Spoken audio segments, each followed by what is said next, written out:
Before we begin, take a moment to get comfortable. Let your arms go heavy, your breath slow. And as you listen, feel free to leave a comment sharing what time it is, where you are, and what city or village you're listening from. It's love to know. And if you'd like more quiet stories like this one, don't forget to subscribe so they gently appear when you need them most. Now, tonight, we begin slowly. We begin with water, endless water. The surface of the ocean sparkles and shifts. A skin that stretches across more than 70% of Earth's surface, okay? And yet, beneath that glimmering skin lies a vast, cold, unlit world we barely understand. Despite satellites that map the stars, despite rovers that crawl across Martian dust, more than 80% of Earth asterisk, despite satellites that map the stars, despite rovers that crawl across Martian dust, more than 80% of Earth's oceans remain completely unmapped, unobserved, and unknown. The oceans cover more than 360 million square kilometers. And yet, we have mapped Mars and the Moon in higher resolution than the bottom of our own planet sees. When people say that 99% of the ocean is still a mystery, they are not exaggerating. It is a quiet, haunting truth. A reality hidden beneath waves, cloaked in darkness, silence, and pressure. The ocean is the final unexplored continent, okay? And this story is not just about the absence of discovery.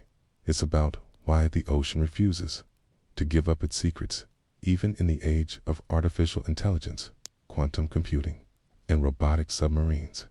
The first layer, the part we see and sail upon, is called the sunlight zone. It extends down only about 200 meters. That's where nearly all ocean life lives. Coral reefs, fish, and the ecosystems that most of us imagine when we hear the word ocean. It is warm, blue, and vibrant, but it is only a skin, a mere scratch upon the surface. Beneath it is the twilight zone, where light begins to fade into dim blue. Here, strange forms drift, creatures with gelatinous bodies, transparent skin, and eyes adapted to shadows. So fish here migrate vertically, up at night, down during the day, following food and escaping predators.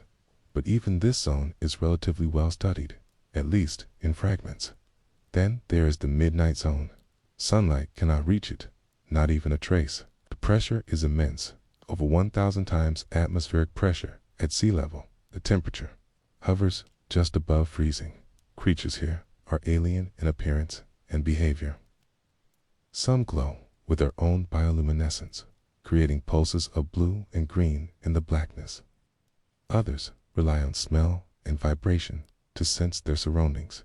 Deeper still is the abyssal zone, a plain of fine silt and sand that stretches across vast portions of the seafloor. Few have seen it, even fewer have studied it in depth. It is silent, save for the occasional sound of tectonic movement or the distant rumble of a submarine earthquake. And finally, the bottom of the bottom, there's the Hadal zone, named after Hades, the Greek god of the underworld.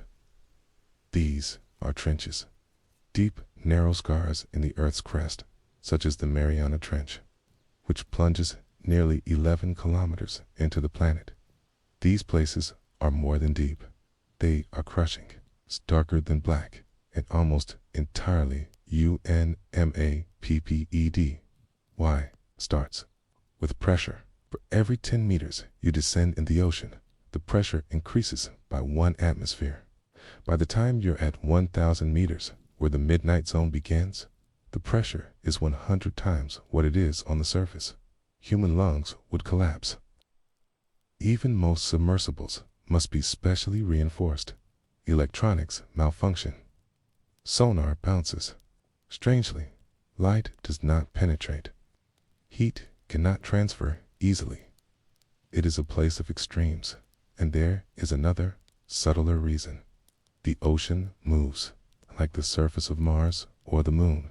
The ocean is dynamic. Its floor is obscured by shifting currents, by layers of salinity and temperature, and by plumes of sediment. In many places, Even if you were to lower a sensor or a camera, you might find nothing but darkness and noise, stirred silt and blurred shadows. And yet, here, in the quiet dark, life exists. Life thrives. In 1977, a team of scientists exploring a mid-ocean ridge discovered something unexpected. Near hydrothermal vents, fissures in the seafloor releasing mineral-rich, superheated water. They found ecosystems, entire communities of creatures living without sunlight. Giant tube worms, white crabs, clams the size of dinner plates. These organisms did not rely on photosynthesis. They relied on chemosynthesis, a process in which bacteria convert chemicals from the vents into energy. It was a revelation. Life could exist without sunlight. Life could thrive in pressure and heat, and maybe life could exist elsewhere in the universe. But discoveries like this are rare. They require luck, funding, and patience. Only a handful of submersibles can reach the deepest parts of the ocean. The most famous of them, the DSV Alvin, has made historic dives, including one that discovered the Titanic. But even Alvin cannot reach the deepest trenches. For that, you need a very small group of vessels, like the Trieste, which reached the bottom of the Mariana Trench in 1960, or the Deep Sea Challenger, piloted by filmmaker James Cameron in 2012. These are outliers. Most of the ocean remains beyond reach. Even modern tools like sonar have limits.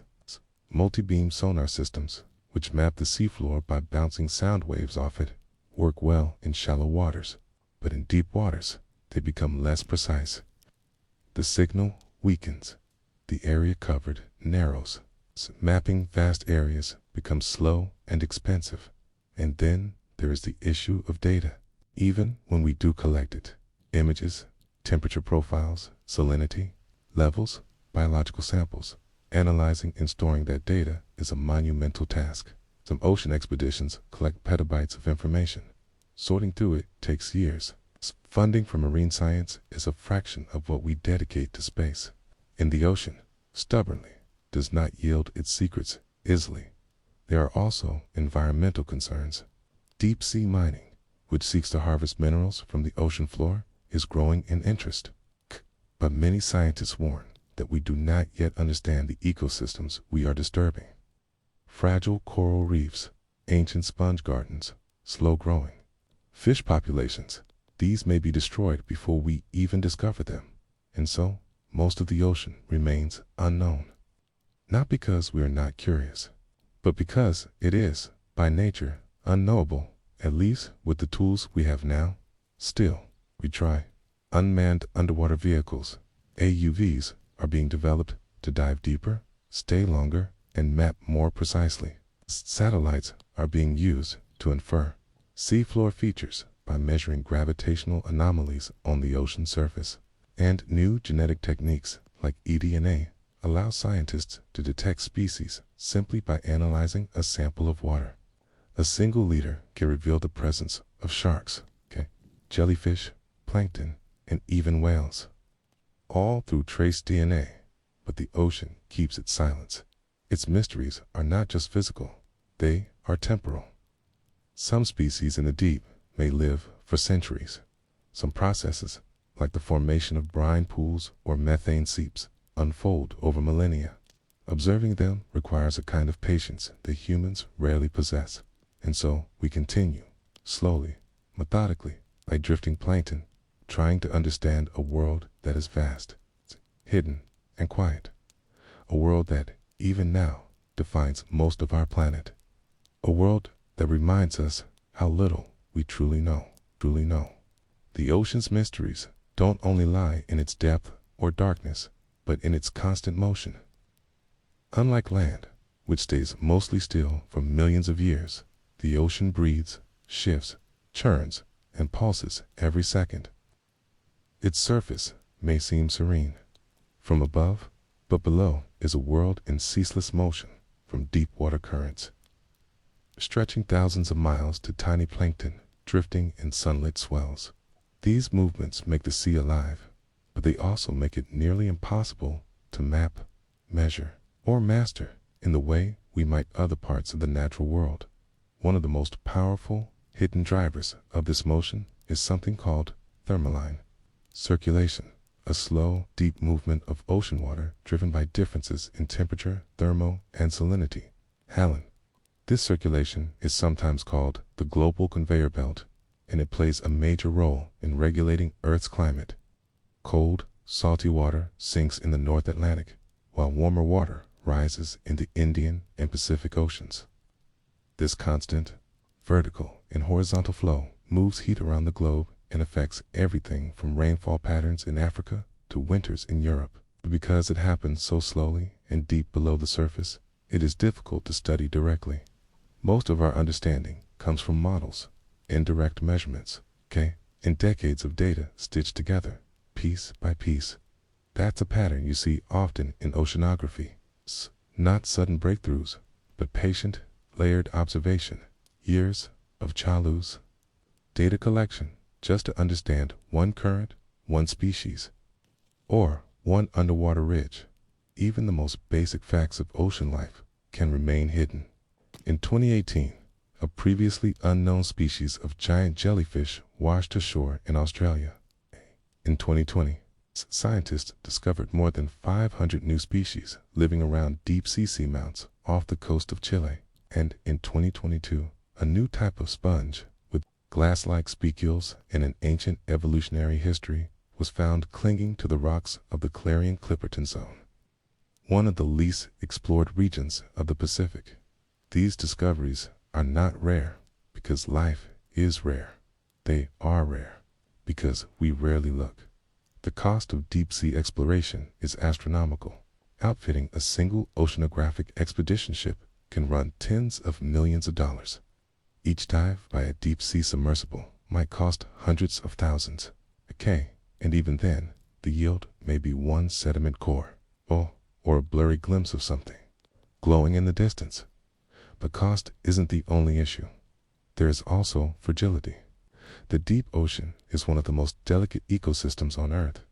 In some places, a footprint left by a submersible on the seafloor can remain for decades, undisturbed because nothing comes to sweep it away. Bottom trawling by fishing vessels can destroy entire coral fields in minutes. Coral that may have taken centuries to grow. The equipment we send down with propellers, lights, and noise can disrupt the very environments we're trying to observe. It creates a paradox. We want to understand the ocean, but the very act of studying it can damage it. That's one reason many oceanographers are turning to non-invasive techniques. Passive acoustic monitoring, for example, uses underwater microphones, called hydrophones, to listen to the ocean rather than disturb it. With these tools, we've discovered that whales sing across thousands of miles, that some fish have daily choruses like birds, that underwater volcanoes rumble before they erupt. Listening has become a way of seeing. Similarly, satellite altimetry, the measurement of sea surface height from space, has allowed scientists to detect subtle changes in ocean currents and tides. Even without seeing the bottom directly, they can infer underwater mountains, ridges, and trenches based on the way they affect gravity and sea surface shape. It's like detecting a hidden landscape by watching the way a sheet of fabric drapes across it, and even the surface itself is a puzzle. The Sargasso Sea, for instance, is a region in the Atlantics surrounded not by land, but by ocean currents. It is home to floating mats of seaweed, sargassum, that provide critical habitat for fish, turtles, and birds.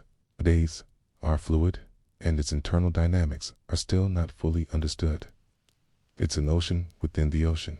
Another mystery lies in the deep scattering layer, a strange, blurry zone in the middle chin that appears on sonar as a thick, shifting band. For decades, it was thought to be the seafloor itself. But in the 1940s, scientists discovered it was alive, composed of millions of fish, squid, and other creatures migrating up and down daily, the largest migration on Earth, and yet invisible to the human eye. These animals move in unison, following the sun. At night, they rise to feed, By day, they sink again into darkness. It's a behavior known as diel vertical migration, and it remains one of the great biological enigmas of the sea. And then, there's the matter of time. The deep ocean does not move at the same pace as we do. Coral reefs in deep waters may grow only millimeters per year. Some fish species may live for centuries. The Greenland shark, for instance, is believed to live more than 400 years. That's longer than the United States has existed. And because of this slow pace, changes in the deep ocean can take centuries to unfold and centuries to reverse, if disturbed. So when we ask why the ocean is still a mystery, part of the answer is this: it exists on a timescale that humans rarely understand. This becomes especially clear when we look at the sediment record. On the seafloor, in layers of mud and silt, lie the memories of the planet. Tiny shells of plankton, volcanic ash, even the fallout of nuclear testing, all preserved in delicate layers. By extracting cores of this sediment, scientists can reconstruct Earth's climate over millions of years. The ocean, it turns out, remembers what the land forgets.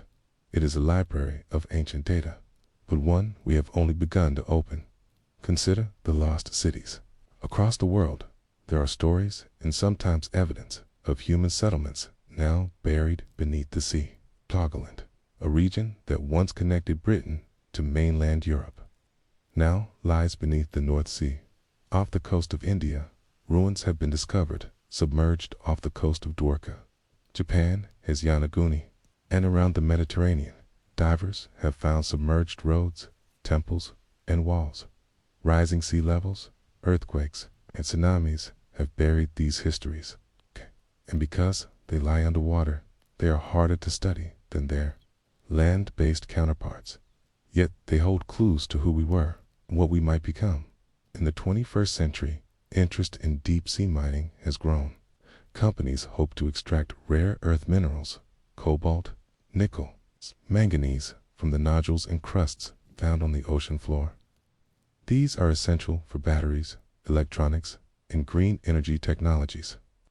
But scientists warn that we know almost nothing about the ecosystems that surround these mineral-rich areas. Some of the organisms found there, microbes that feed on metals, animals that live only on certain rocks, may be unique in all of nature. Mining could destroy them before we even name them. It is a modern tension, the need for progress, the value of mystery, and perhaps that's the deeper truth of the ocean. It is not just unknown, it is unknowable, in part because the very act of knowing changes it. It is a mirror reflecting both our ambition and our humility. A place where science and wonder meet, where silence speaks louder than data, and where each answer reveals 100 new questions. And so we keep exploring, not with conquest in mind, but with care. Not to control it, but to understand it, gently, patiently, and without expectation. For beneath the waves, in that long, slow drift of water and time, is a truth older than any civilization, and it waits still for those who are willing to listen. The mystery of the oceans deepens when we turn our gaze to the language of sound. In a vast underwater world where light fades quickly and visibility is often measured in inches rather than meters, sound becomes the dominant mode of communication and perception.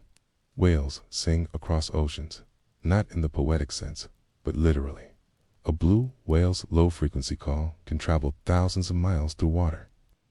What we perceive as a slow moan is, in fact, a beacon pulsing across basins. Humpback whales create intricate songs that evolve over time, with verses passed along. Like oral traditions, these songs are not fully understood. Are they for mating, mapping, mourning? No one knows for sure. But what is certain is that sound binds these creatures in ways science is only beginning to grasp. Sound also reveals what sight cannot. Phones deployed across the seafloor have detected an acoustic phenomenon known as the biological dawn chorus, a daily rhythm of sound produced by fish and invertebrates as they become active at nightfall. These choruses are distinct by region and species, like regional dialects in an underwater symphony. Some coral reefs, fish, clicks, and grunts rise and fall with lunar cycles. In others, crustaceans snap their claws in rhythmic waves, echoing off rocks and shells. But beneath this lively, sonic world is another layer of noise, one that humans have introduced. Ships crisscrossing trade routes, seismic surveys used for oil exploration, underwater construction, and military sonar all add to a growing wall of sound pollution. The deep, humming groan of propellers and the sharp blasts of sonar can disorient marine animals that rely on echolocation, alter migration paths, and in some cases, cause fatal strands. It's as if we've shouted into a cathedral and then wondered why we could no longer hear the whispers. Many scientists now argue that understanding the ocean may depend not just on measuring it, but on quieting ourselves long enough to hear what it is trying to tell us. In recent years, a new generation of underwater robots has emerged, quieter, smarter, more autonomous, known as the UV's autonomous underwater vehicles. These craft can slip through the ocean without tether or operator, gathering data on temperature, salinity, chemical composition, and marine life. Some are small enough to fit in a backpack. Others resemble torpedoes, gliding silently for weeks through dark, pressurized corridors. They are not perfect. They can malfunction, go missing, or return with less data than expected, but their promise lies in scale. Hundreds of UVs released across different oceans could one day create a living map, not of static features, but of movement, change, and interaction. Portrait of the ocean, not as a place, but as a process. And yet, despite these innovations, some of the greatest questions remain unresolved. For instance, what is the true size of the biosphere beneath the seafloor? We know that below the ocean bed lies a world of microbes, an entire deep biosphere living in sediments, rocks, and chemical gradients. These organisms, called extremophiles, survive in scalding heat, crushing pressure, and complete darkness. Some metabolize sulfur, iron, or methane. Some reproduce so slowly that a single generation can take thousands of years. One estimate suggests that more than 90% of Earth's microbial biomass may live in this subsurface world. If true, it would mean that the majority of life on our planet exists in darkness beneath both land and sea, unobserved, unmeasured, and profoundly alien to surface dwellers like us. This has enormous implications, not just for biology, but for astrobiology. If life can thrive in such conditions here on Earth, perhaps similar processes could support life beneath the icy crusts of Jupiter's moon, Europa, or Saturn's Enceladus, both of which may have subsurface oceans warmed by tidal forces. The ocean, in other words, may not only hold secrets about our own planet, but about the nature of life itself. Even the surface can mislead. We think of the ocean as blue, but this is merely the color of the shallow layer that reflects and scatters sunlight. Beneath, it becomes slate, gray, then black. We think of it as salty, but salinity varies greatly from brine pools on the seafloor to freshwater lenses near river outflows. We think of it as uniform, but in truth, the ocean is layered. Thermoclines, clines, pycnoclines, and more, each a distinct stratum defined by abrupt shifts in temperature, salt, or density. These layers can trap pollutants, nutrients, or organisms. They can guide the migration of animals and the spread of plankton blooms. They can isolate entire ecosystems from surface disturbances or funnel them directly into fragile habitats. And still, we know so little. There are thousands of underwater volcanoes, seamounts, scattered across the ocean floor. Most remain uncharted. Some host hydrothermal vents, where mineral-rich water gushes from Earth's crust, creating towering chimneys of black smoke. These vents support bizarre ecosystems, giant tube worms with no mouths or stomachs, shrimp that see infrared, bacteria that metabolize iron and sulfur. These creatures defy traditional biology. They don't rely on sunlight, don't build food chains around photosynthesis. Instead, they use chemosynthesis, harnessing chemical energy to power life. It's a reminder that nature doesn't just rewrite the rules. It plays entirely different games when we're not looking. We are, perhaps, most blind when we presume we see. Satellite data has revealed underwater lakes, brine rivers, and even waterfalls, liquid formations within liquid, separated by density rather than land. These features behave like landscapes. Rivers, carved paths; lakes ripple in currents, and underwater cliffs create cascades as dense water flows downward over rocky edges. But to see them, one must learn to think without air, without gravity, as we know it, without light. This is the ocean's most persistent lesson. Let go of land-based logic. It challenges every assumption about direction, about time, about noise and silence, color and shape, life and death. For instance, there are areas in the ocean known as oxygen minimum zones, vast mid-water regions where oxygen levels drop to near zero. Few large animals live here, but strange jellyfish, bacteria, and adapted plankton thrive in these conditions. These zones are expanding, possibly due to climate change, and their spread could alter marine ecosystems in unpredictable ways. But, again, predictions are hard, because the ocean resists simple models. It is chaotic, nonlinear, full of feedback loops and cascading effects. A shift in wind can alter currents. A change in temperature can trigger coral bleaching. A slight increase in sea oak can acidify waters, dissolving the shells of tiny creatures that form the base of the food web. It is not just a place we explore, it is a force we live within, and that's perhaps the most humbling mystery of all. Despite our satellites, sensors, and simulations, the ocean remains largely outside our control. It can create hurricanes, swallow cities, bury coastlines, tide signals, destroy cables, change climates, shape evolution. It gave birth to life on Earth. It may, one day, determine its fate, and so we return to it, not just with instruments, but with reverence, not just to measure, but to listen, not just to map, but to understand what we cannot map. The ocean is not empty.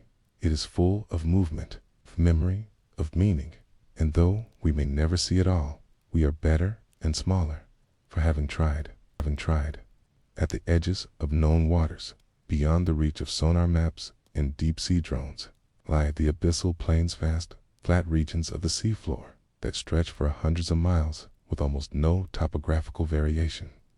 They are the deserts of the deep, covered in fine sediment that has drifted down through the water column over millions of years. To human eyes, they appear lifeless.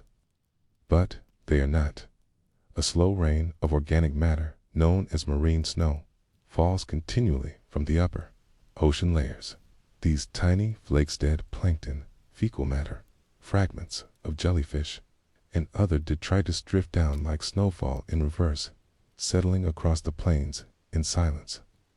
This snow is the primary source of nutrition for many of the organisms that live on or just beneath the seafloor. And the creatures that survive here have adapted to this rhythm of scarcity. Sea cucumbers crawl methodically across the bottom, vacuuming the snow. Brittle stars wave their arms in slow arcs, waiting for tiny morsels to land. Tiny polychaete worms burrow through the mud, unseen. Each creature plays a part in recycling the nutrients that would otherwise vanish into geological time. It's quiet. Activity, measured in inches per day and breaths per hour, sustains one of the largest ecosystems on the planet. And yet, it remains one of the least understood. Because there is no sunlight, photosynthesis does not occur. Because there are few predators, life evolves slowly and subtly. Because of the crushing pressure, traditional submersibles cannot linger long. And because of the distance, communication with robotic probes is slow and difficult. The abyssal plains are less mapped than the surface of Mars. And then, deeper still, are the hydrothermal trenches and chasms that plunge more than 6,000 meters into the Earth's crust. Named after Hades, the Greek god of the underworld, these regions are as alien as anything in the solar system. Only a handful of manned expeditions have ever reached their depths. In the Mariana Trench, the deepest part of the ocean, pressure exceeds 1,000 times that of the surface.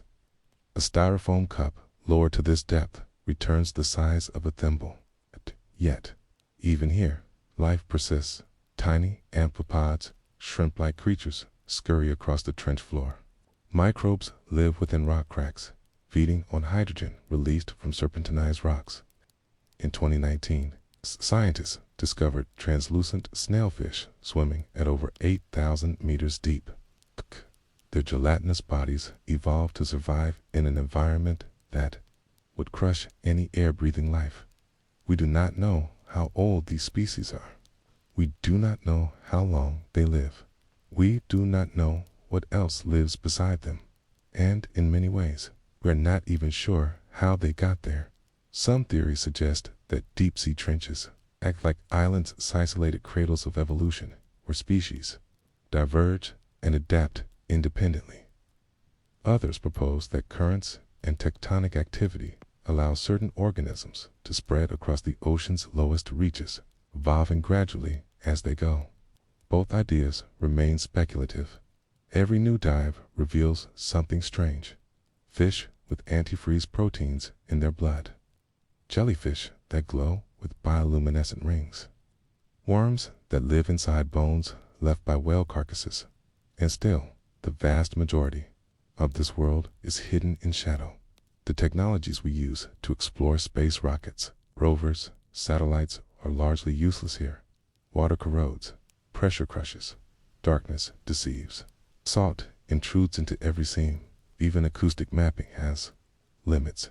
The ocean distorts and scatters sonar signals, creating ghost shapes and false contours, which is why most of the seafloor has never been seen by human eyes.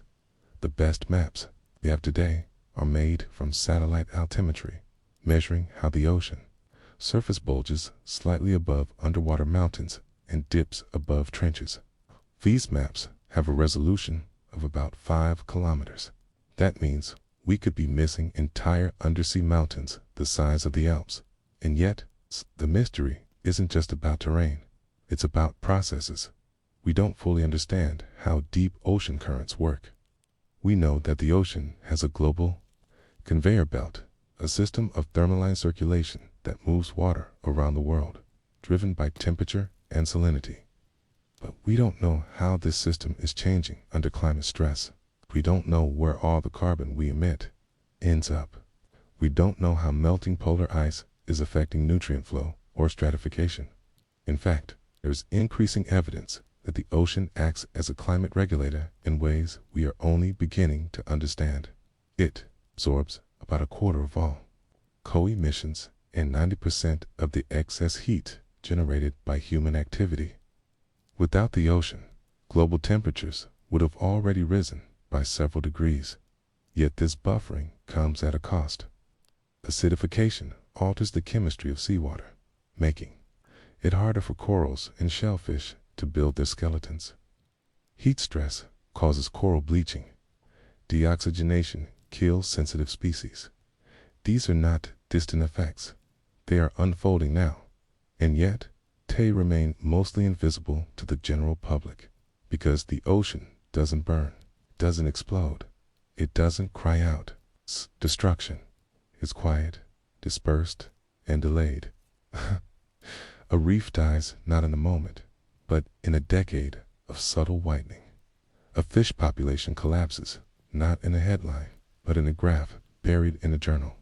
Even the language we use, overfishing, acidification, warming, feels clinical. It cannot capture the intimacy of the loss.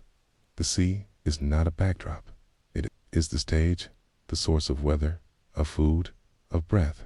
It creates half the oxygen we breathe through the activity of phytoplankton. Tiny plant-like organisms that bloom in the upper layers of the ocean. These blooms are vast and seasonal, visible from space. Yet, their health depends on iron and other micronutrients that come from dust storms, volcanoes, and upwelling currents. Interrupt any part of that cycle, and the consequences ripple outward. And then, of course, there is plastic, a form of mystery all its own. Every year, millions of tons of plastic enter the ocean. Some of it floats, some of it sinks. Some of it breaks into microplastic particles so small they are absorbed by plankton and passed up the food chain. We find these particles in seabirds, in fish, even in the deep trenches. There are plastic bags at the bottom of the Mariana Trench. There are microplastics in Arctic ice.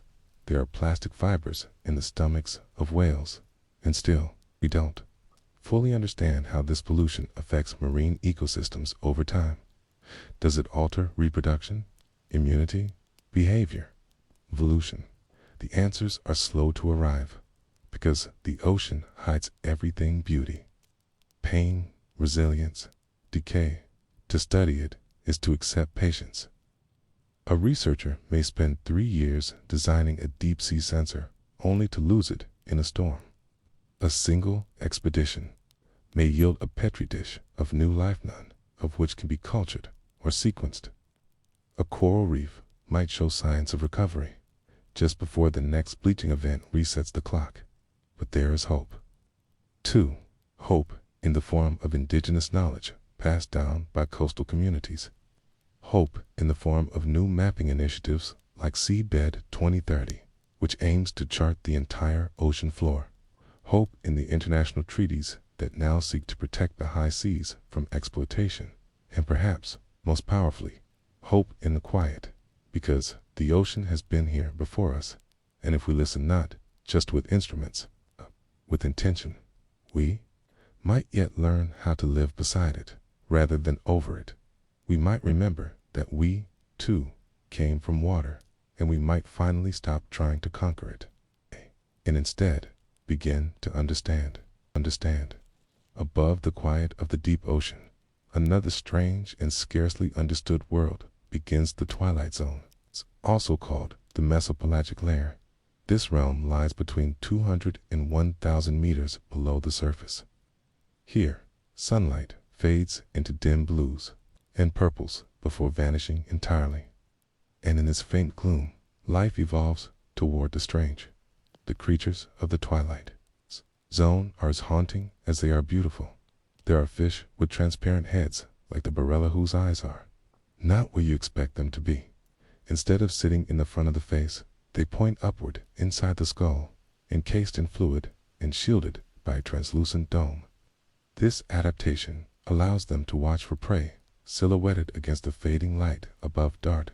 There are hatchetfish, their sides mirrored like polished chrome, reflecting the dim glow to camouflage them from predators. Others, like lanternfish, emit light of their own using photophores arranged in dazzling constellations across their bodies to blend in, communicate, or lure prey. This bioluminescence, though enchanting, is still poorly understood. Roughly, 95% of the light-producing animals on Earth live in the ocean, many in this zone, but we don't fully know how or why their lights vary with chemicals they use, how they control the glow, or how different species evolved the trait independently. This layer of water is not barren, it teems with life. By some estimates, the twilight zone may hold more biomass than the rest of the ocean combined. Billions of small fish, particularly lanternfish, form vast schools that rise toward the surface at night and descend by day in one of the largest animal migrations on Earth. It happens every day, and yet almost no one sees it. This vertical migration is crucial for global carbon cycling. When creatures from the deep feed near the surface and then return downward, they help transport carbon to the lower ocean, sequestering it away from the atmosphere. Scientists call this process the biological pump. Without it, the planet would be far hotter. But here's the thing: we don't know how strong the pump is. We don't know how long the carbon stays down, And we don't know what happens if this twilight life is disrupted, and disruption is on the horizon. Fishing fleets have begun targeting the twilight zone using deep nets and sonar. Some commercial operations now harvest lanternfish and other mesopelagic species for use in fish meal, pet food, or dietary supplements. These creatures reproduce slowly and play a central role in ocean food webs. We do not yet understand what will happen if they disappear, and that uncertainty is a theme that repeats layer after layer as we descend into the complexities of the sea. Take, for instance, the soundscape of the ocean above the twilight zone. At shallower depths, the sea is far from silent. Scrimp snap their claws with enough force to create tiny cavitation bubbles that emit crackling noise. Quails call across entire ocean basins. Fish grunt, icebergs groan. Even tectonic plates make low, drawn-out sounds that pulse through the salt water. Scientists have begun to map the acoustic environment of different marine regions. These sound signatures help them identify habitats, migrations, and even changes in water chemistry. But noise pollution from shipping, sonar, and offshore drilling is altering this landscape. Some species can no longer hear their mates, others stray off course. Whale strandings have been linked to naval sonar exercises. Entire coral reef ecosystems can be disturbed by constant mechanical hums, and yet, because we cannot see the problem, we underestimate its effect. Similarly, we misunderstand the ocean's relationship with weather. On land, we think of storms and seasons as atmospheric. But in truth, the ocean is the great engine that powers our climate. It absorbs solar heat at the equator and redistributes it toward the poles, stores energy, drives wind, and generates the monsoons, hurricanes, and rain cycles that nourish and flood the land. El Niño and La Niña events, temporary reversals in Pacific Ocean temperature scan, cause droughts in Africa, floods in California, and altered storm patterns across Asia. And yet, our ability to predict these phenomena remains imperfect because ocean monitoring is patchy. There are satellites, yes, and buoys, and robotic floats like the Argo program, which drifts across the seas, measuring salinity, temperature, and current. But much of this data remains shallow, limited to the upper ocean. Deeper layers are harder to reach, more expensive to probe, and often only visited by research vessels on annual expeditions. We know, for instance, that the Atlantic meridional overturning circulation, AMOC, a vital component of the global conveyor belt, is weakening, but we do not know how quickly. If it were to collapse, much of northern Europe could experience colder winters, and the monsoon patterns in Africa and South America could shift dramatically. In short, understanding the deep ocean is not just a matter of curiosity, it's a matter of survival. And yet, even with the stakes so high, much of the ocean remains legally unprotected. Beyond 200 nautical miles from any coast lies the high season expanse of water, covering half the Earth's surface. This area belongs to no single nation and is governed by few rules. Fishing, mining, and bioprospecting occur with little oversight. Deep sea mining, cane, in particular, poses a new and poorly understood threat in the search for cobalt, nickel, and rare earth metals. Companies have begun eyeing polymetallic nodules that litter the ocean floor. These potato-sized rocks form over millions of years and contain valuable minerals used in batteries and electronics, but harvesting them means dragging giant machines across the seabed, destroying habitats we have barely studied, stirring sediment plumes that can choke filter feeders, and generating noise and light in zones evolved for silence and dark. No one fully knows what the long-term consequences will be. Once again, we are disrupting the system before we understand its rules. And in the middle of all this, the ocean continues to yield surprises. In recent years, explorers have discovered brine pools, pockets of hypersaline water on the seafloor that form miniature underwater lakes, complete with shorelines and waves. These pools are toxic to most marine life, but some specialized creatures thrive around their edges in the Red Sea. Geothermal vents create superheated brines, rich in metals and teeming with unique microbes. These organisms survive without oxygen, using chemical gradients and metal ions to drive their metabolism, offering clues to how life might exist on other planets in the Arctic. Methane seeps out the seafloor, releasing greenhouse gases into the water column. Some of these seeps are naturally occurring, others may be linked to warming, permafrost, and shifting currents.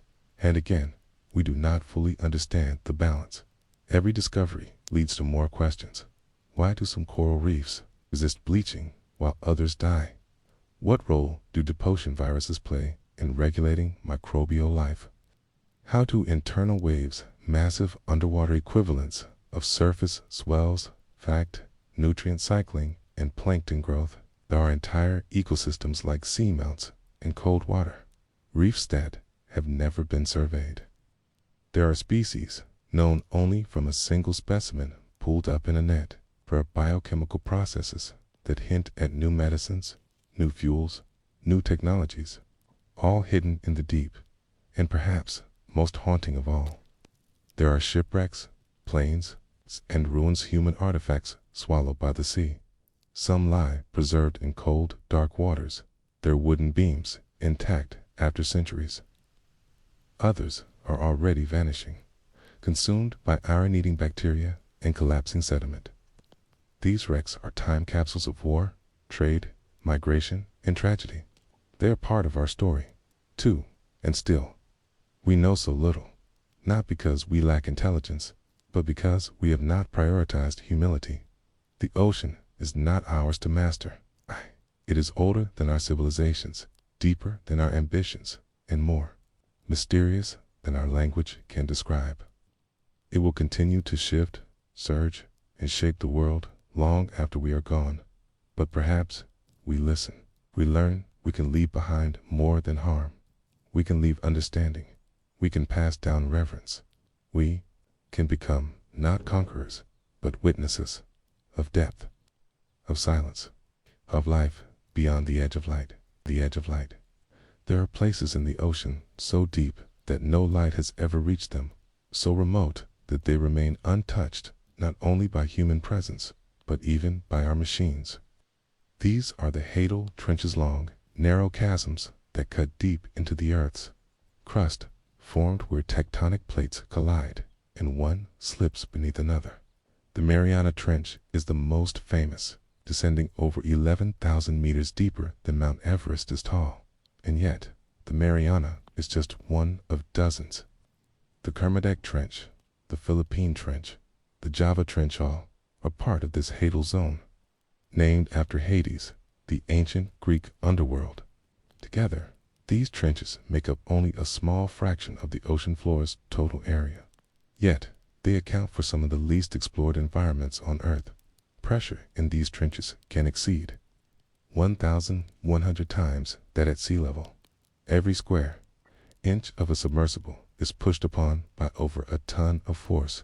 Most materials crumple like paper, and yet life endures at those depths. Scientists have discovered amphipods, shrimp-like scavengers with delicate bodies and intricate internal organs. Some species carry gut bacteria capable of digesting complex organic material in total darkness. Others use unique enzymes that work only under extreme pressure, turning the simplest molecules into sustenance.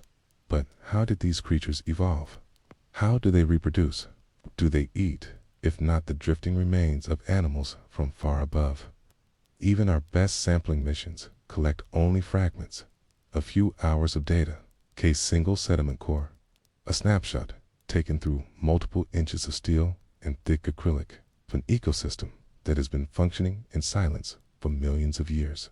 Some researchers speculate that microbial life in these zones may hold the key to understanding the origins of life on Earth itself.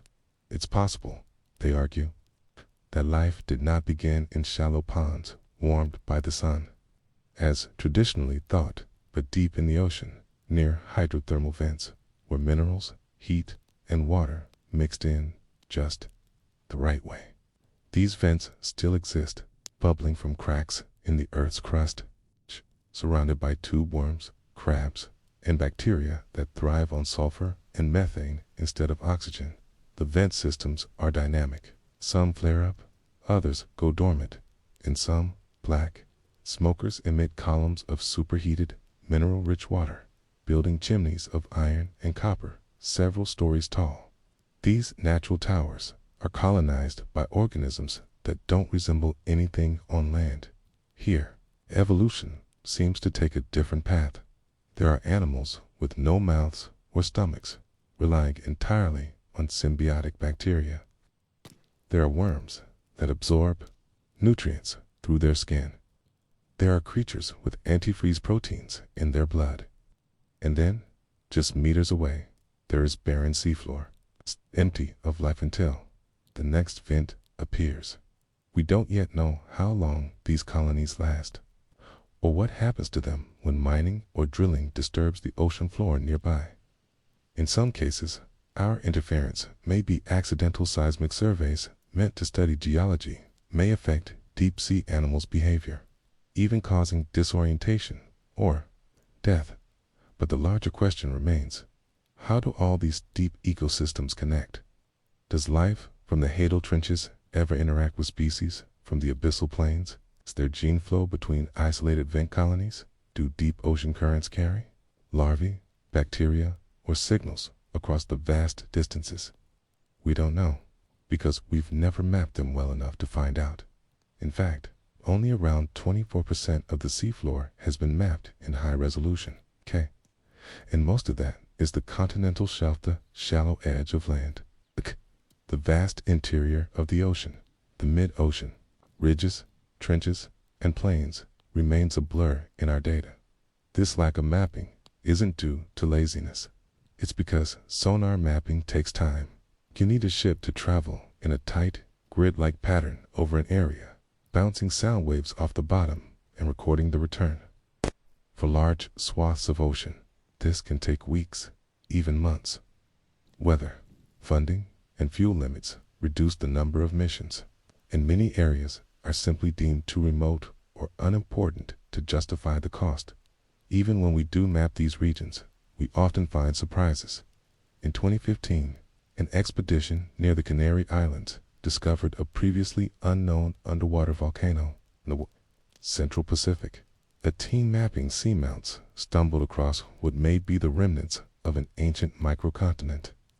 These features, invisible from the surface, can affect local ecosystems, influence current patterns, and even hold clues to past climate changes. We forget, sometimes, that the ocean is not just water. It is geology, it is climate, it is biology, and each layer holds secrets. Consider the Sargassuma, vast floating mat of seaweed that drifts through the mid-Atlantic, forming its own ecosystem.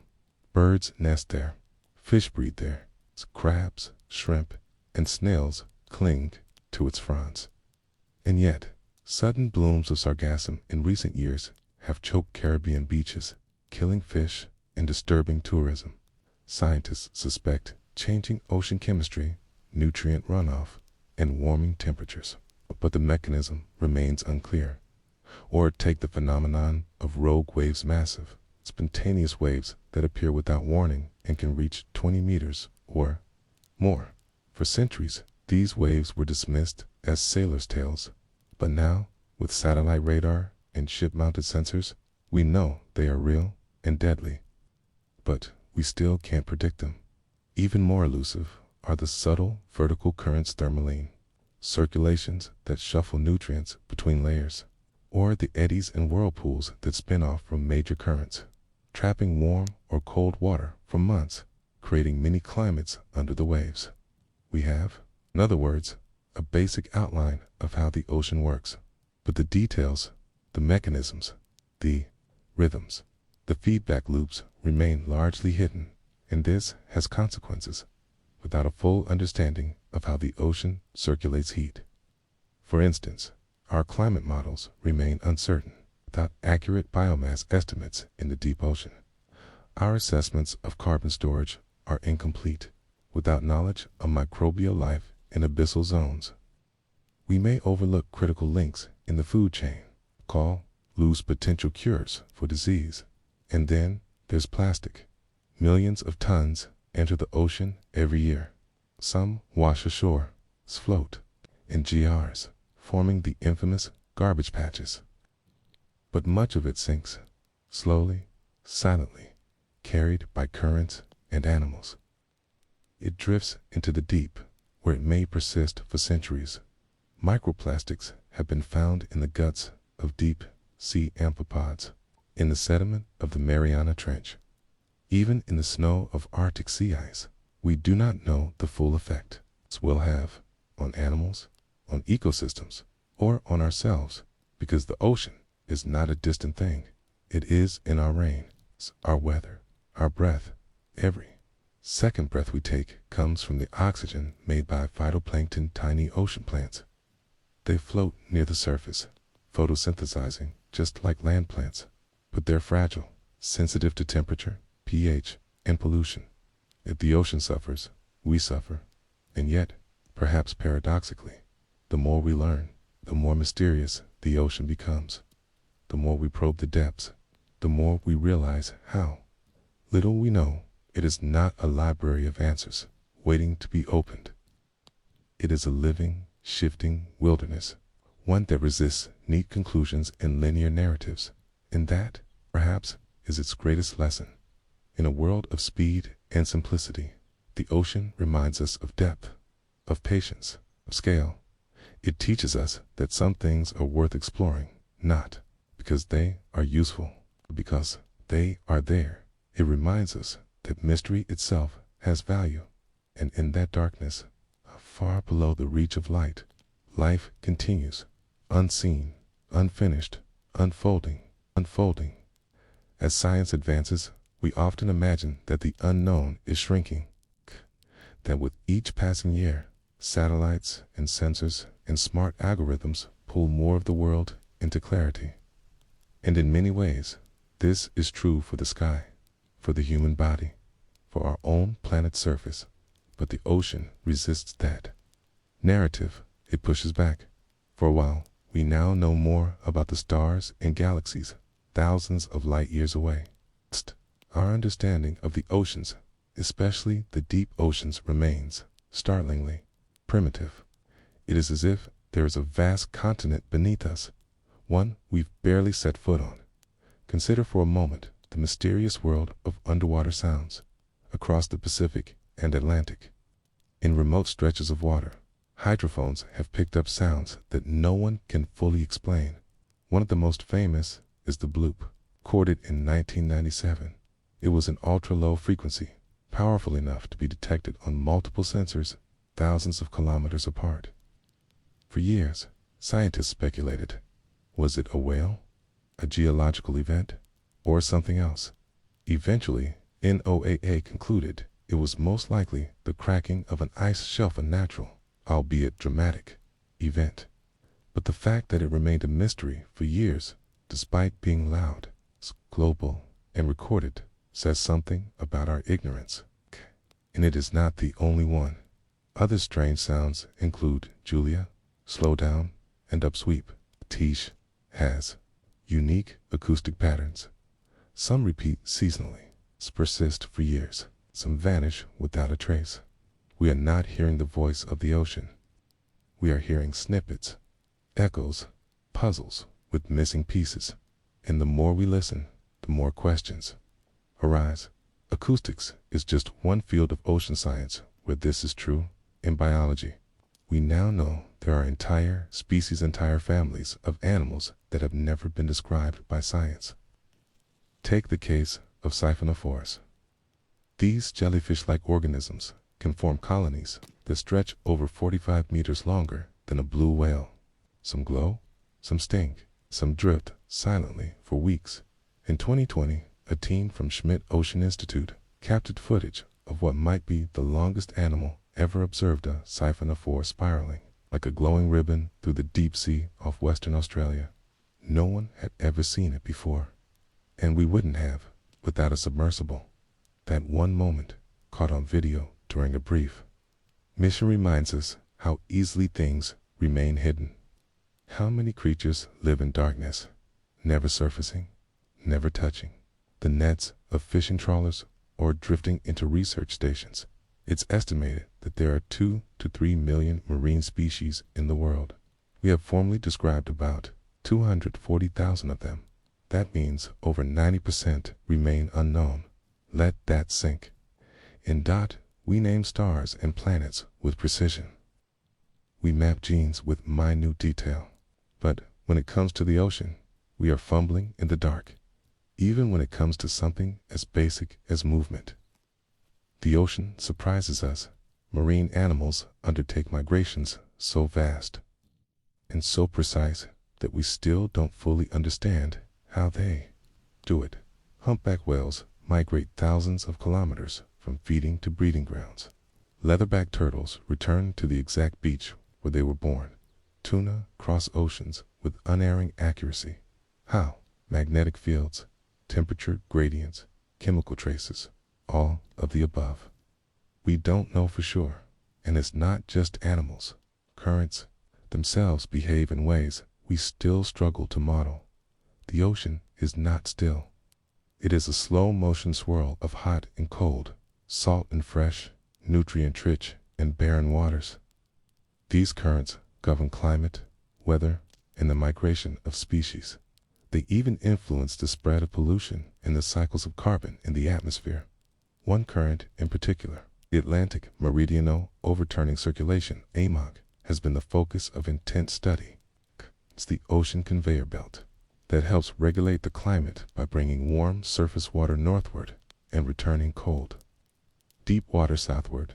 But in recent years, data has shown signs that AMOC may be weakening, possibly as a result of climate change.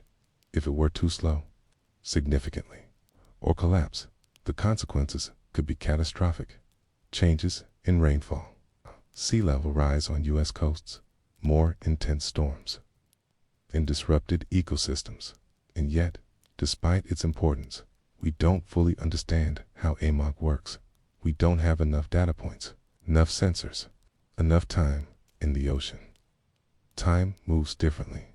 There are underwater volcanoes that erupt for weeks without anyone knowing, landslides that reshape the seafloor, tsunamis that form from deep tectonic shifts and travel thousands of kilometers, bacteria that survive for millennia, buried in sediments, whales that carry the memory of past hunting routes, and corals silent, ancient sentinels that archive centuries of temperature and chemistry in their skeletons.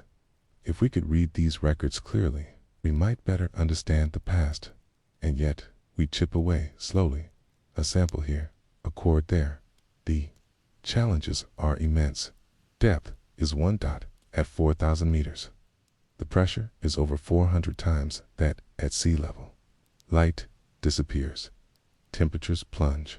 Equipment must be custom built, carefully balanced, and astonishingly expensive. Submersibles are limited in their range, and even autonomous robots must return for maintenance and data retrieval. Visibility is limited. Communication is delayed. And the ocean, unlike land, doesn't offer a fixed surface. Everything moves, drifts, decomposes, and then there's cost. Funding ocean research competes with other scientific priorities. Missions are expensive, logistics complicated, and returns uncertain.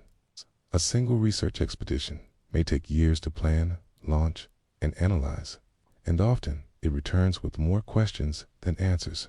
Still, we continue, because the ocean matters, not just to coastal communities or marine biologists, but to all of us.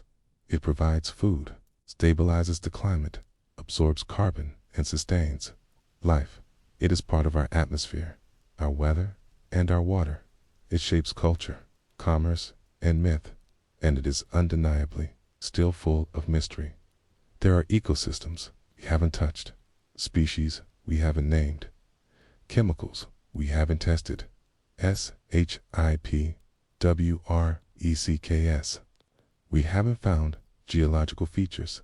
We haven't mapped entire regions where no human has ever been. This is not failure. It's a possibility.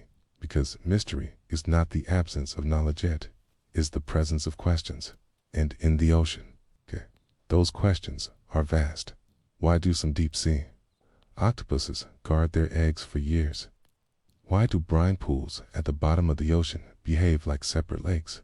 Why do some whales sing in regional dialects? Why do currents shift? Why does plankton bloom or vanish? What lies beneath the Antarctic ice shelves? What lies in the trenches we've never visited? What is the full web of connection between the sea and the sky? Each question is an invitation, not to conquer or extract, but to understand. And in that understanding, perhaps to respect. Because the ocean, like the universe, is not something we finish exploring. It is something we live alongside. And maybe, just maybe, something we learn from, in its depth, in its silence, in its mystery. Its mystery. Let's pause for a moment and simply breathe. If we were to do so beside the Charon, a quiet beach or a rocky cliff, calm, or even just standing by a harbor weed, feel something beyond words. A breeze tinged with salt, the rhythmic pulse of waves, the hiss of foam fading into sand, the horizon stretching into an endless mirror of sky.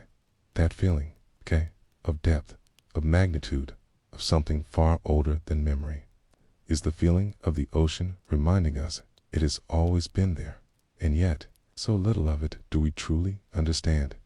Consider the ocean floor. For all our progress in space exploration, only about 20% of the sea floor has been mapped in high resolution.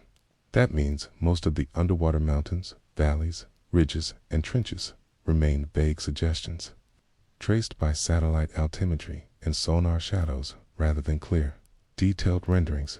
We know more about the surface of Mars than we do about the terrain beneath the Pacific Ocean. And when we do get glimpses through, deep sea submersibles or remote sensing, we find entire ranges of volcanic mountains, fields of hydrothermal vents spewing superheated mineral-rich water, or perfectly preserved wrecks from centuries past, still sitting in the darkness in the 1970s. When scientists first discovered hydrothermal vents on the ocean floor, it revolutionized biology. Why? Because surrounding these vents were thriving ecosystems, full of life. Tube worms, crabs, clams, bacteria, creatures that did not depend on sunlight until then. The assumption had been that all life on Earth required sunlight as a primary energy source, either directly or through the food chain.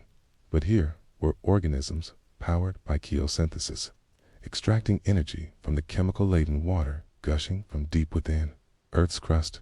It was a revelation, and it raised questions that still linger today.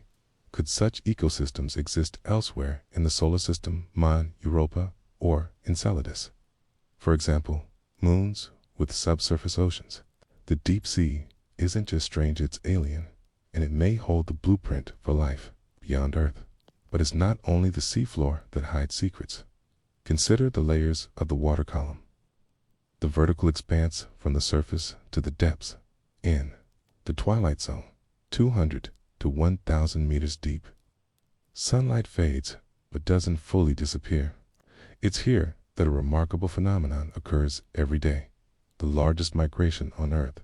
Each night, trillions of marine organisms, small fish, shrimp, jellyfish, and plankton rise from the deep to feed near the surface under the cover of darkness.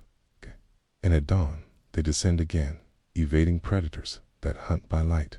This nightly movement, called the diel vertical migration, is still not fully understood.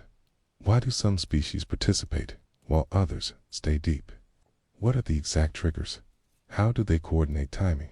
And more pressingly, how does this migration affect the global carbon cycle? As these creatures rise and fall, they move organic material carbon up and down through the water column, effectively acting as a conveyor belt for Earth's climate engine. Some of the carbon ends up on the ocean floor, stored for centuries. If this delicate balance were disrupted by overfishing, noise pollution, or warming waters, could it throw off global carbon levels? Possibly. But again, we don't fully know, and that not knowing, especially in a world that increasingly demands its answers, is both humbling and urgent. The ocean is not just a body of water. It's a chemical reactor, an energy system, a climate regulator, a repository of memory, cradle of life. Its layers contain not only living organisms, quas, but also messages, clues to Earth's past. Sediment cores extracted from the seabed can reveal temperature shifts, ice ages, volcanic events, and even the timing of human activity through pollutants and plastic traces. But to access these records, you need precision instruments, political cooperation for research permits, and time. Always time, and even then, you're barely scratching the surface. Let's not forget about underwater. Cave-submerged labyrinths that twist through limestone and volcanic rock. Many of these are unexplored. Those that have been entered, often by elite divers with specialized gear, contain preserved fossils, ancient stalactites, and even traces of early human activity in some regions, such as the Yucatan Peninsula. Underwater caves hold entire skeletons dating back to the last ice age, preserved by the cool, stable waters. Others harbor unique microbial life forms adapted to total darkness and low oxygen. What else might be hidden in the recesses of these underwater passageways? Relics of prehistoric migrations, rare minerals, genetic blueprints from medical breakthroughs. The truth is, we don't know, because every descent into these spaces is a gamble, a logistical and physical challenge, and a philosophical one. 4. Humans are not naturally suited to this world. We are land creatures, dependent on oxygen, open air, and light. The ocean reminds us that not everything can be reached by footsteps or satellites or ambition. Some places require patience, respect, and a willingness to be small. This is perhaps why the ocean has always inspired myth, from ancient sea serpents and krakens to Atlantis and mermaids. Our stories filled the gaps in knowledge with imagination. Even today, legends linger.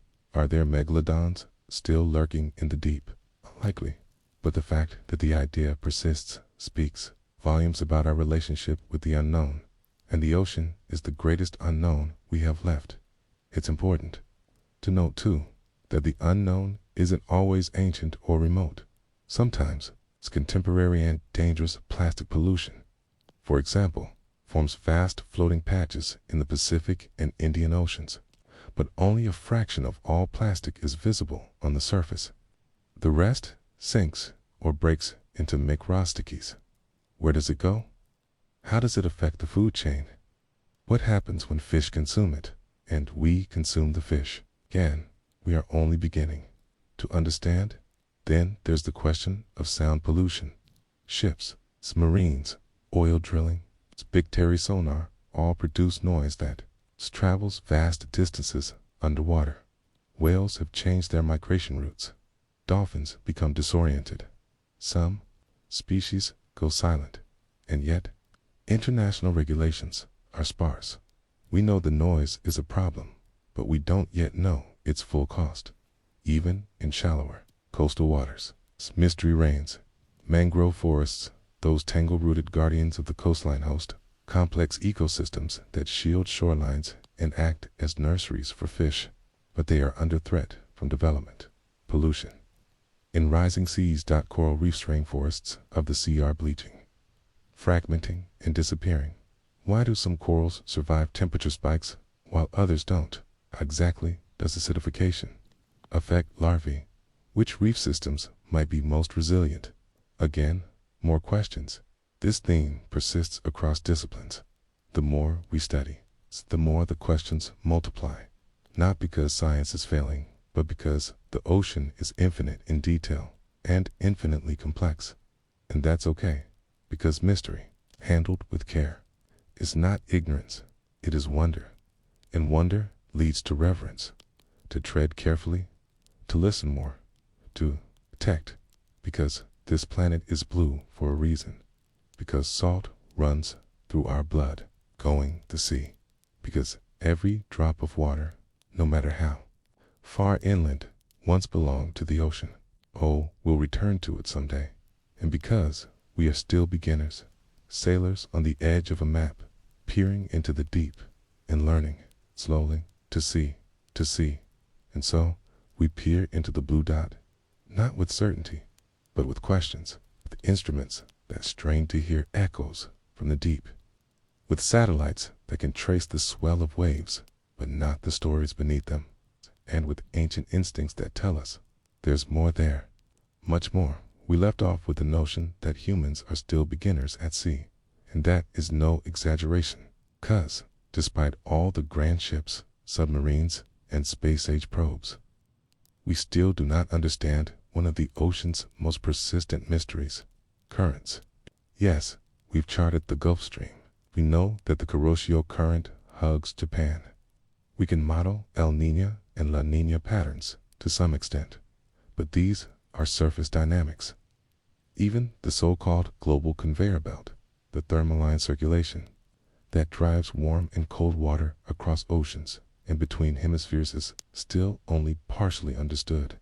At deeper levels, currents behave like underwater rivers some hundreds of meters below the surface, moving thousands of kilometers without ever mixing with the layers above or below them.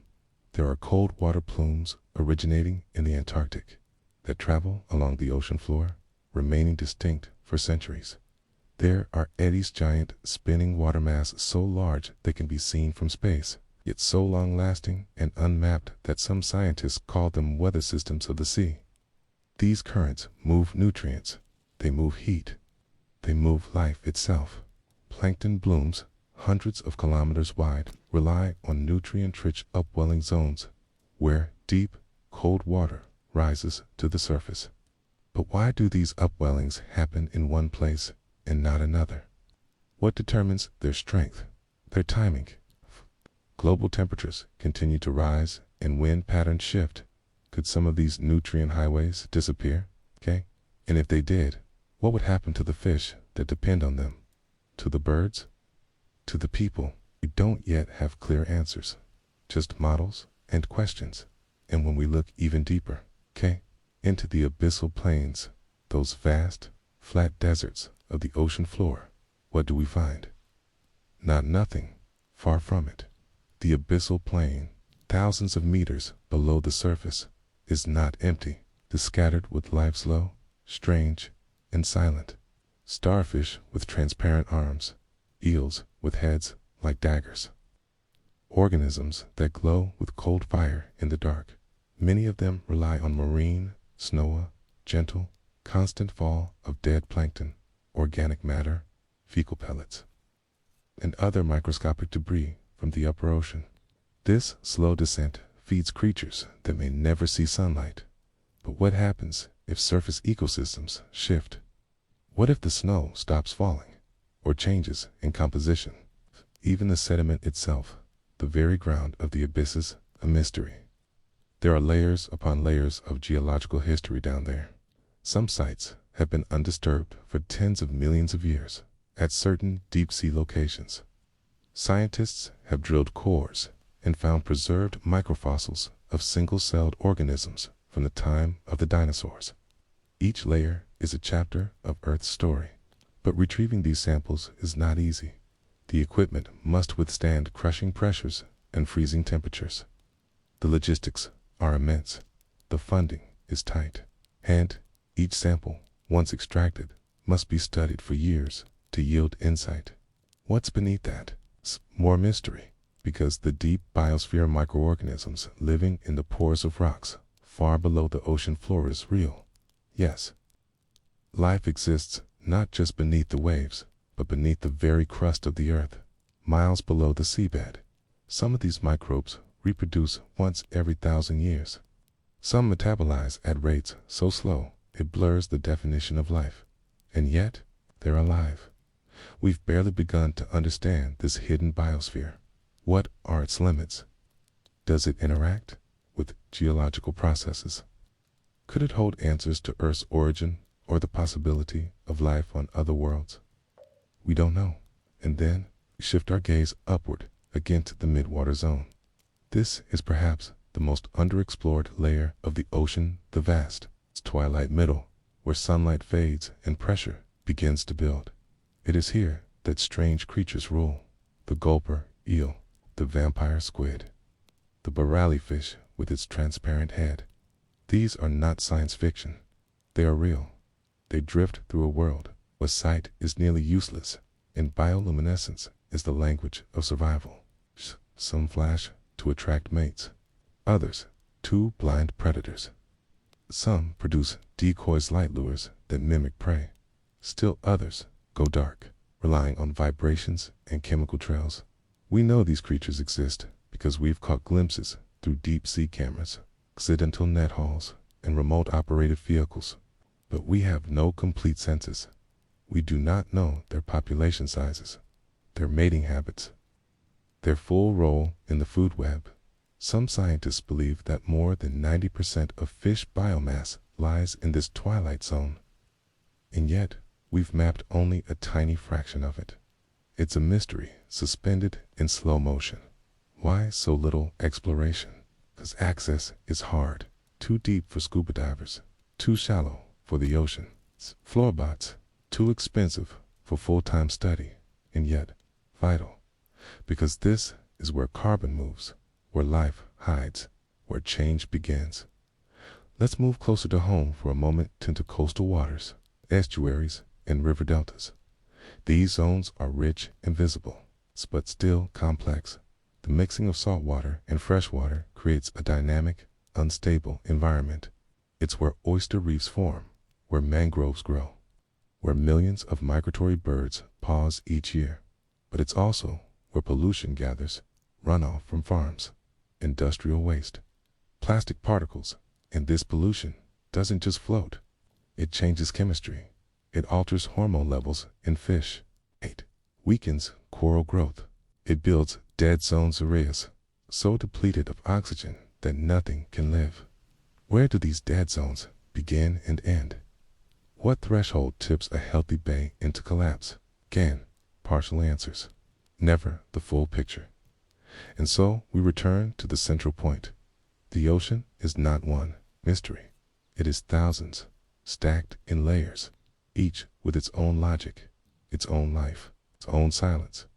And though we have mapped the coasts and sailed the currents, we are still learning how to listen, how to wait, how to admit what we do not know, because in every direction, upward to the ice caps, downward to the mantle, across to the trenches, there is more ocean, more story, more unanswered questions, and the mystery, if we are quiet enough, is not frightening. It is sacred. It asks us to stop assuming we are the center of all knowledge. It reminds us that this world is older, stranger, and more beautiful than we thought. That somewhere, in the cold folds of the Mariana Trench, or in the black water beneath an Antarctic ice shelf, or in the soft glow of a jellyfish drifting through the midwater zone, there is something watching. Not a monster, not a myth, just life, unseen. UNBOTHERED.UNMEASURED, and waiting to be found. Beneath the crashing surf, beyond the tide pools and coral shelves, deeper than any sunlight can reach, the ocean becomes not a place, but a sensation. It's timeless, silent expanse where every square inch resists human knowledge, not out of malice, but because we were never meant to belong there. Stand on the edge of this world as visitors, and more often as strangers. It is in this space that even time seems to stretch. Human timelines are short-built around centuries and generations, but the ocean has been shaping itself for billions of years. In places like the Mariana Trench, its floors bear the weight of ancient mountains that collapsed inward. Sediment deposits build slowly, just a few millimeters per 1,000 years. Entire civilizations have risen and fallen while a single layer of sand settled on the abyssal plain. What lives there? What has seen all this time pass? We've discovered extremophiles, organisms that thrive in conditions we once believed uninhabitable. Some live near hydrothermal vents, where scalding water erupts from the seafloor rich in minerals. These vents form ecosystems completely independent of sunlight. Their food chains are powered by chemosynthesis, where bacteria convert chemical energy often from hydrogen sulfide to nourishment. Here, shrimp without eyes gather near the heat. Tube worms grow over 6 feet long. Some clams possess symbiotic bacteria in their tissues, allowing them to absorb nutrients straight from the vent waters.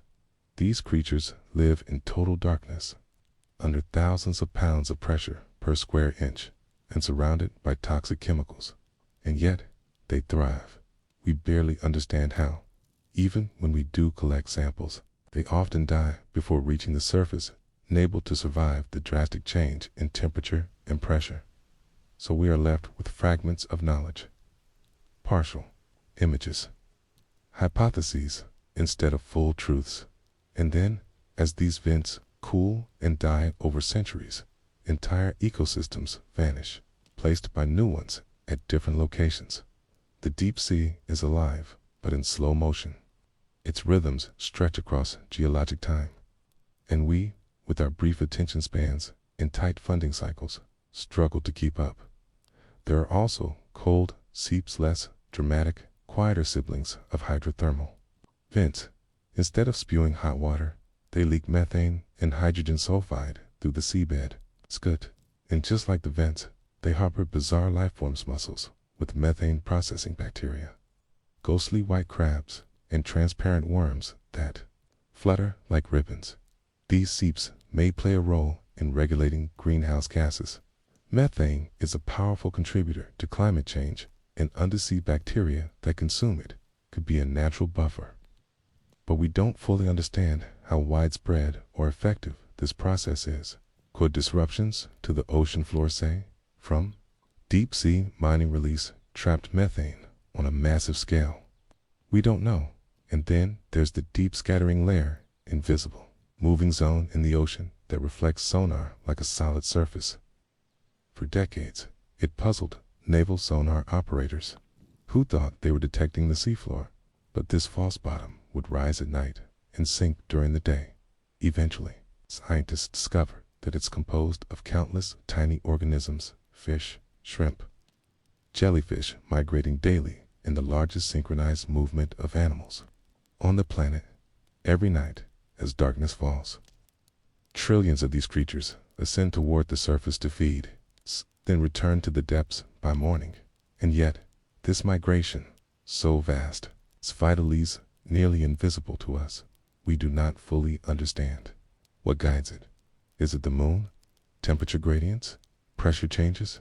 We do not know how sensitive it is to pollution, to ship noise, to warming seas. The more we discover, the more we realize we are surrounded by quiet miracles. Take, for example, the brine pools underwater lakes of super salty water at the bottom of the ocean. Yes, lakes within the sea. These dense pockets of brine sit in depressions on the seafloor and resist mixing with the surrounding water. They have their own shorelines, their own waves, and in some cases, their own life forms. If a fish accidentally swims into a brine pool, it often dies instantly, overwhelmed by the salt content and lack of oxygen. Yet around the edges, special bacteria thrive. Some even produce methane as a byproduct. These ecosystems operate on rules we are only beginning to grasp. And what about submarine canyons? These vast trenches, carved into the continental slopes, are shaped by ancient rivers or underwater landslides. They funnel sediment, nutrients, and sometimes pollutants from the coasts to the deeper sea. Some are deeper than the Grand Canyon. Others serve as highways for marine life, fruits that whales and fish have used for thousands of years during migrations. We've mapped only a fraction of them.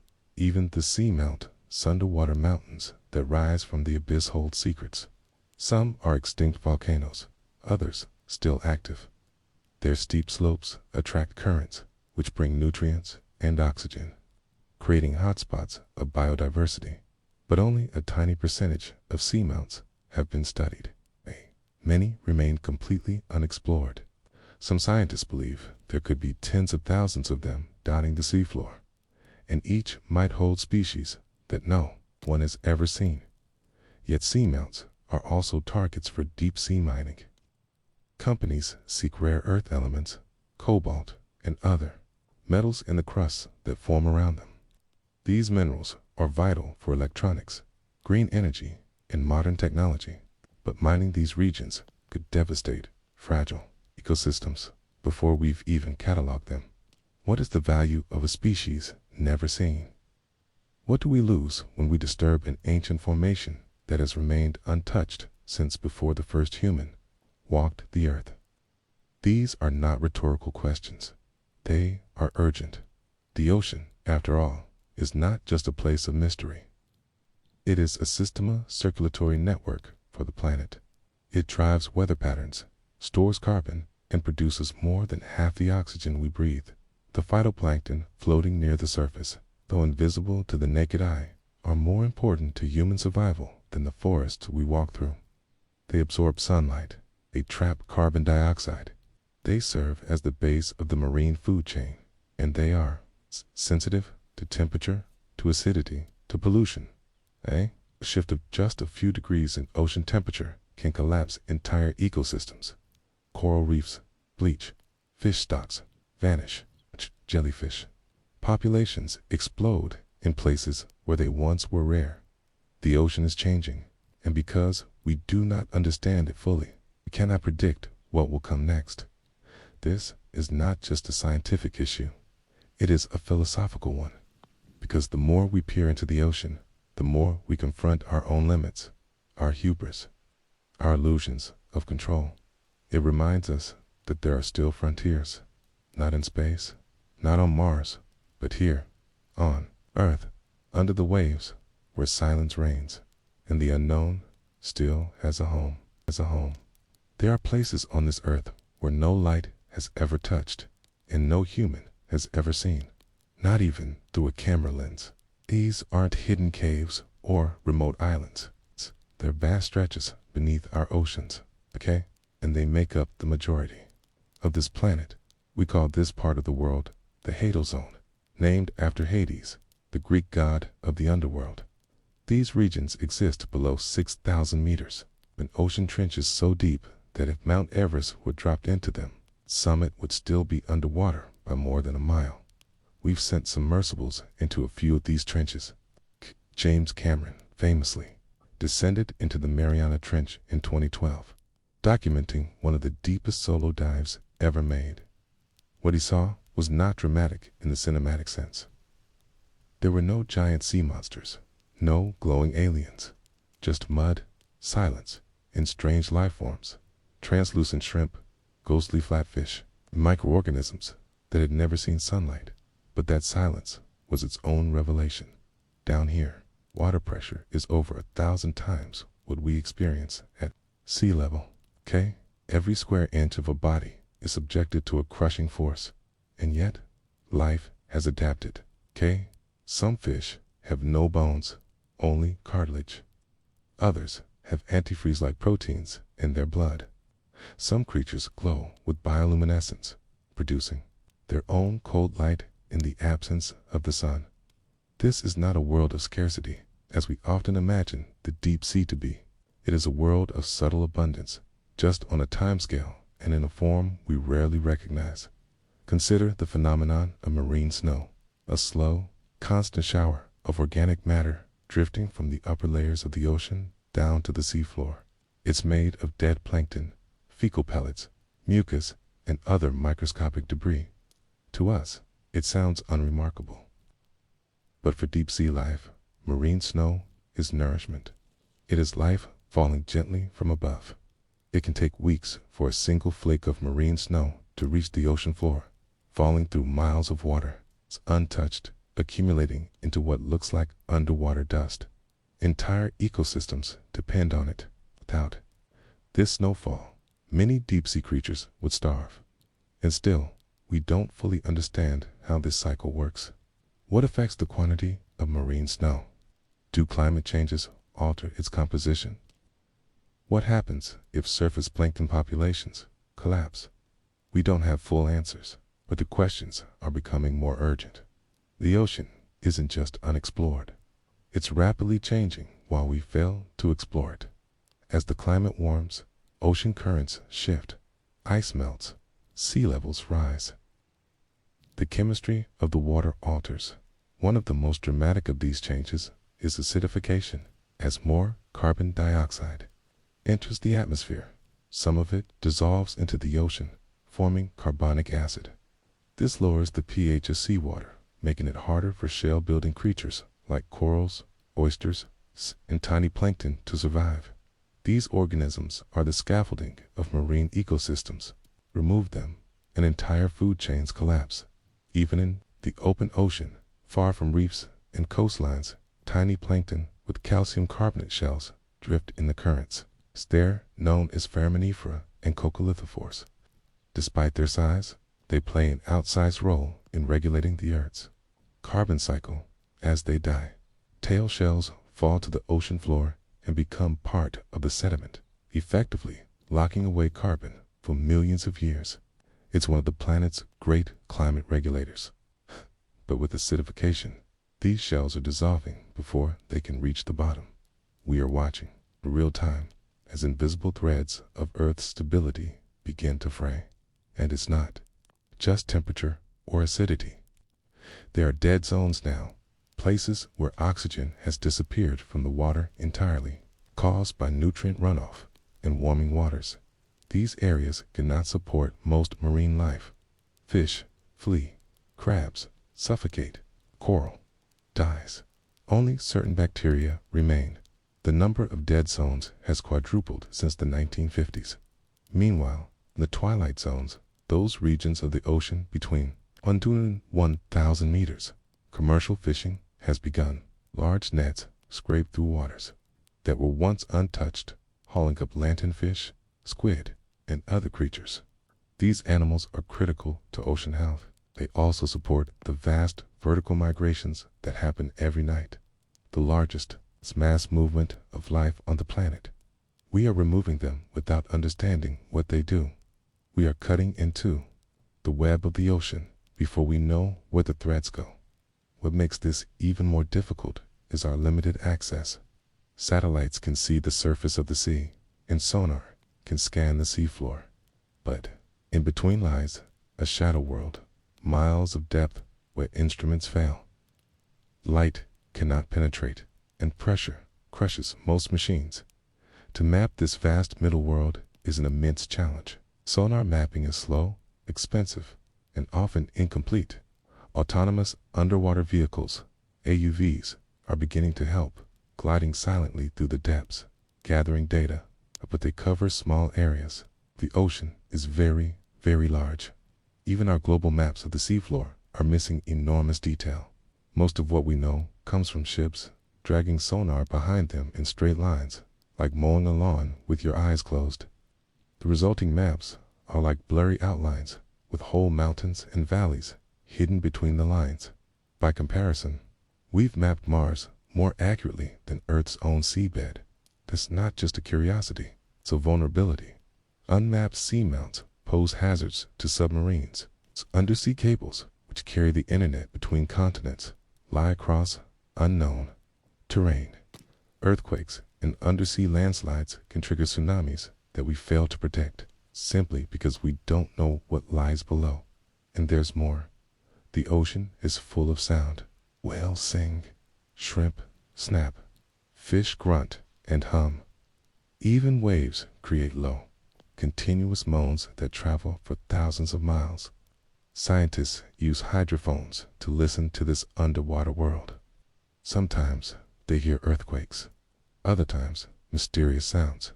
One of the most famous was the bloop, a loud, ultra-low frequency noise recorded in 1997. It was detected by multiple sensors and sparked speculation about massive, unknown sea creatures. Eventually, the sound was traced to icequakes, cracking icebergs in the Antarctic. But the moment reminded us there are things in the ocean we still don't recognize by sound, by shape, or by pattern. We are still learning the language of the deep. And then there's the biological mystery, the species that live there. By some estimates, there may be 1 million species in the ocean yet to be discovered. It's not just microbes, but fish, jellyfish, worms, sponges, entire categories of life. Many of them may exist only in a single trench or atop a single seamount, and once they are gone, you may never know they existed at all. Some scientists now use environmental DNA and note tiny traces of genetic material left behind in seawater to detect what lives in a given region. It's like reading footprints in sand. With eDNA, researchers have found hints of unknown life deep in the ocean. It's far from any known species, but a hint is not a discovery, and a discovery is not an understanding. So we continue with slow tools, with limited funding, with cautious hope, because every time we touch the ocean, when a probe descends, or a sonar sweep returns, or a sample comes back from the deep, we are reminded we do not know this world. Not truly. We skim its surface. We live by its rhythms, but we do not yet understand its heart. Not the way it understands us, quietly, patiently, absorbing our warmth, our waste, our noise. It listens while we speak, and it changes while we look away. Look away. To understand the ocean is to engage with an ancient, slow-moving intelligence, one that predates us, and, if left undisturbed, would outlast us. And yet, for all our technologies, for all our global maps and sensors and scientific papers, we have only brushed the surface of its secrets. There's a paradox at the center of ocean science. The more we discover, the more we realize how much we don't know. Take, for instance, the bizarre and fleeting phenomenon of brinicles, underwater icicles of death. When supercooled, saline water escapes from sea ice and hits warmer ocean water, it forms a downward growing ice tube. This brinicle descends like a frozen finger, and when it touches the sea floor, it freezes everything in its path. Sea stars, urchins, and slow-moving invertebrates are locked in place and perish, entombed in crystal. The process is quiet, almost invisible. No one even knew it happened until cameras finally captured it in the early 21st century. And then there's the mystery of the deep, scattering layer, a phenomenon first noticed during World War II. Naval sonar operators detected a false seafloor that moved up and down throughout the day. What they were seeing was not geology, but biology. Billions of fish, squid, and zooplankton migrating up to the surface at night to feed, and retreating to the deep during the day. This is the largest migration of life on Earth, and it happens every single night, quietly, unseen, and largely unstudied. Even now, we do not fully understand why some species rise while others stay, nor do we comprehend the full ecological consequences of disrupting this rhythmic movement. Some researchers call the deep scattering layer the planet's biological heart, but we're still learning how it beats further down in the abyssal plain, a flat, vast region covering more than half the ocean floor. We encounter a different mystery: life without sunlight. Here, in places where no ray of sun has ever touched, strange oases of life gather around hydrothermal vents and cold seeps. These vents, cracks in the Earth's crust where superheated, mineral-rich water gushes out, were discovered in the late 1970s. What scientists found there shocked them.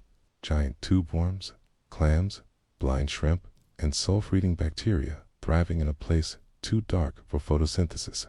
These ecosystems are powered by chemosynthesis, the use of chemical energy rather than sunlight, to produce food. This changed our understanding of life itself.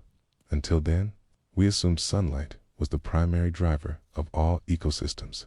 But here, life found a way without it, relying instead on the Earth's own internal heat. And, perhaps, beyond Earth, the same rules might apply. Moons, like Europa around Jupiter or Enceladus around Saturn, are covered in ice, but believed to have subsurface oceans. Some of these oceans may be warmed by tidal flexing the gravitational pull of their parent planets. If life can exist in our ocean's darkest trenches, maybe it can exist in those alien oceans too. In this sense, every mystery of Earth's ocean becomes a clue for the universe. But back on Earth, even within shallower waters, puzzles remain. Consider the blue holes of the Bahamas and the South China Sea, underwater sinkholes that plunge deep into the Earth's crust. They contain layers of trapped gases, unusual chemical compositions, and sometimes pockets of water that have not mixed with the rest of the ocean for thousands of years in one blue hole. Scientists discovered a layer of water so depleted of oxygen and so full of hydrogen sulfide that it could support only a few types of bacteria.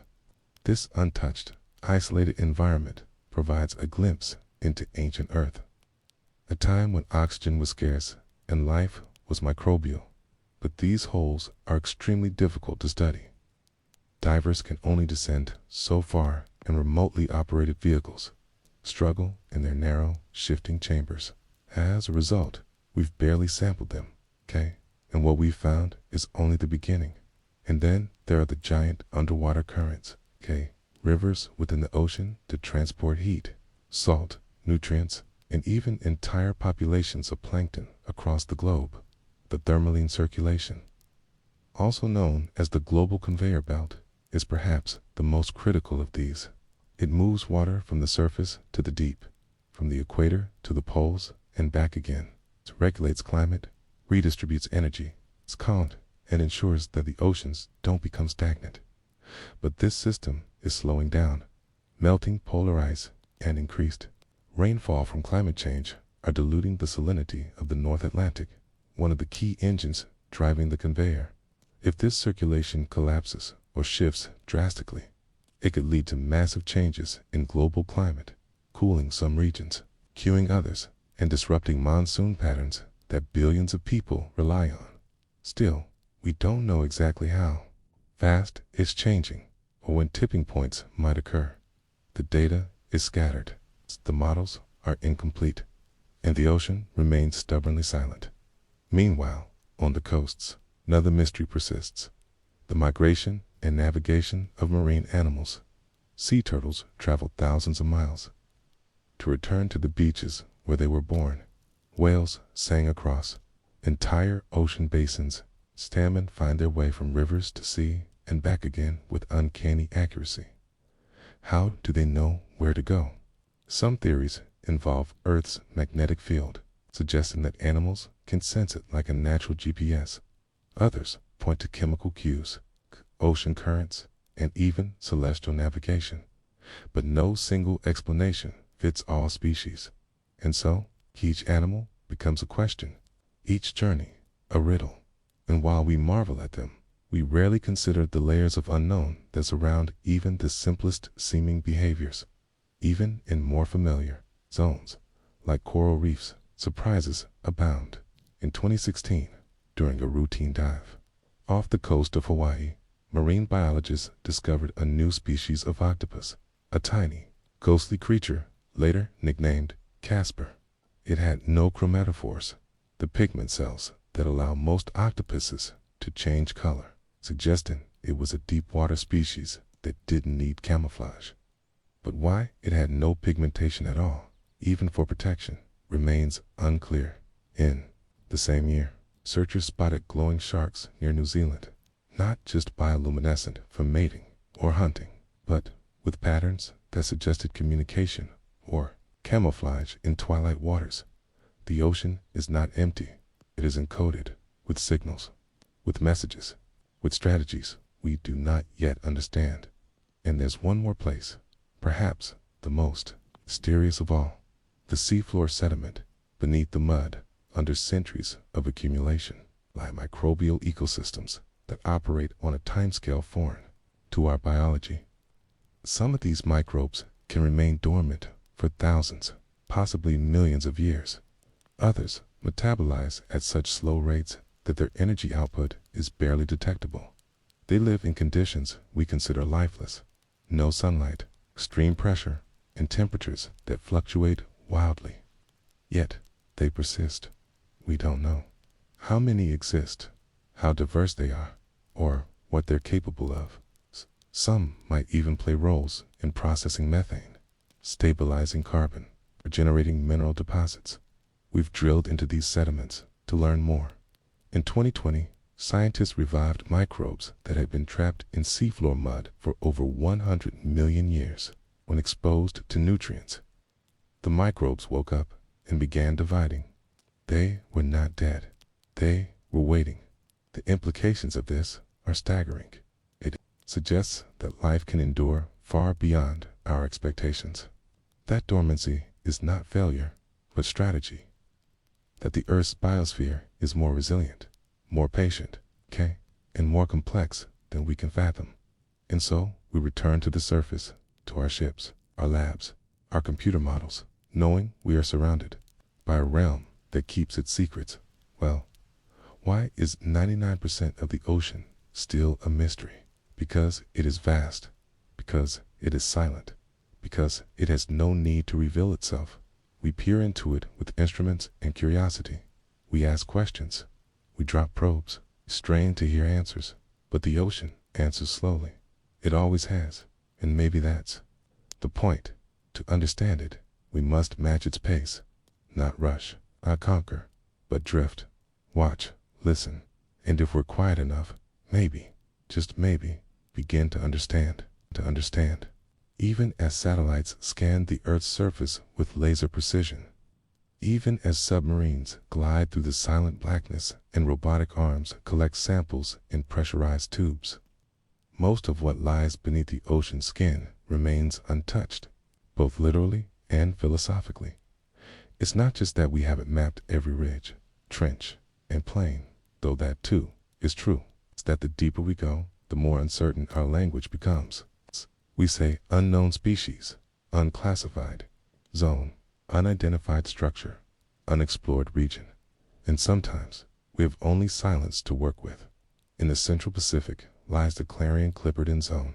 It's an area spanning millions of square kilometers between Hawaii and Mexico. It's one of the richest seabeds in terms of mineral deposits, especially polymetallic nodules, lumps of manganese, nickel, cobalt, and rare earth metals. These nodules sit on the abyssal plains like scattered marbles, untouched for millions of years, slowly growing at the rate of a few millimeters per million years. They hold economic promise and ecological mystery. Recent expeditions have shown that this flat, desolate-looking seafloor is actually home to thousands of species, many of which have never been seen before. Transparent sea cucumbers, ghostly sponges, tiny crustaceans with delicate limbs like glasswork, and microbes everywhere, living not just on the nodules, but inside them. We don't know what will happen if large-scale mining begins here. We don't even fully know what's there to lose. Elsewhere, in the hadopelagic zone, the deepest trenches of the Earth hold even greater mysteries. The Mariana Trench, Challenger Deep, and other subduction zones plunge beyond 11,000 meters, deeper than Mount Everest is tall. Only a handful of crewed descents have ever reached these depths. The pressure is unimaginable. The darkness is absolute. And yet, life endures. There are amphipods that resemble insects, yet live in total darkness. Some have antifreeze proteins in their bodies. Others use enzymes we've never seen before to survive the crushing depths. In 2019, scientists discovered viruses in these trenches, some completely unknown to science. Their hosts, deep sea, bacteria that thrive in the most hostile conditions imaginable. And if viruses can exist here, what ancient reservoirs of genetic information lie hidden in the mud? What molecular inventions have been quietly evolving, separate from our surface world? We don't know, and we are only beginning to ask. Above these depths, in the realm of the twilight zone, the mesopelagic, scientists are now estimating that there may be up to 10 times more fish biomass than previously thought. These fish are elusive, light-sensitive, and rarely caught by traditional methods. If true, this would make the twilight zone not only the largest reservoir of vertebrate life on Earth, but also one of the most fragile because it is being targeted for fishing. Okay, before we've even classified its inhabitants. Imagine draining a forest to log its trees, before ever noticing the birds, the mammals, the insects, or the moss that keep it alive. This is what's happening, quietly in the deep ocean, and yet the mystery deepens further. In the Arctic and Antarctic, under thick shells of ice, lie subglacial lakes, pockets of liquid water sealed away for tens of thousands, even millions of years. One of the most famous is Lake Vostok, buried beneath nearly 4 kilometers of Antarctic ice. Samples taken from the lake have revealed microbes that appear distinct from known species.